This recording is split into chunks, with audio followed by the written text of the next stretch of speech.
បាននៅក្នុងកម្មវិធី Excel នឹងការបង្កើតជាតារាងយើងអាចមានច្រើនរបៀបក្នុងការបង្កើតតារាងហើយវីដេអូនេះខ្ញុំមកបង្ហាញអំពីការបង្កើតតារាងដោយឲ្យតារាងវាលោតដោយស្វ័យប្រវត្តិដំបូងឡើងយើង select តំបន់ដែលយើងបង្កើតតារាងសិនមកបាទយើងចូលទៅកាន់ conditional formatting យក new rule មកយើងកន្លែងនេះបាទ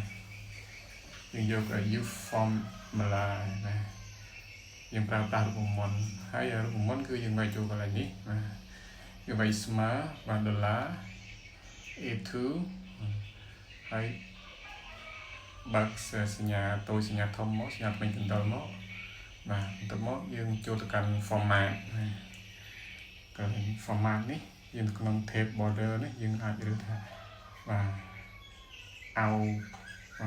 outline ឬក៏ inside បាទអូខេមកបន្ទាប់មកយើងអូខេបន្តទៀតបាទកន្លែងនេះតំបន់ដែលយើងវាយឧទាហរណ៍យើងវាយសាកមើលយើងវាយលេខរៀងសកាត់ដល់វាលោតជាតារាងវាយទៀតតទៀតទៅឈ្មោះភេទអាយុ